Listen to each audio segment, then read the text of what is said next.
News that's coming in from New Delhi. Well, a Parliamentary Health Committee has reportedly recommended capping private hospital room charges in metros at the rates of nearby three-star hotels. And this proposal is not yet government policy. It's not a government policy yet or a mandatory cap. What exactly will this mean for the sector? My colleague Meryl is now joining in with the details on what has been recommended. And Meryl, what's the impact overall that you see on the overall segment? That's right. So, Parliamentary Health Committee has just recommended a bunch of changes, and one of them is capping hospital room rates at the same tariff as nearby three-star hotels.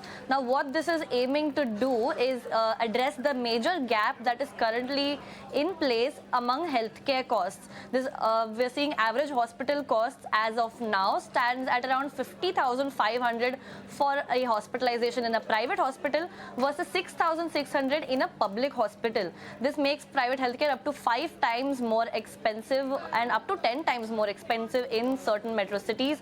But apart from this, the committee is also recommending fixed package rates for standard procedures, upfront cost estimates that can be legally enforced upon the hospital for the complex treatments, and also greater transparency in bills as well as insurance.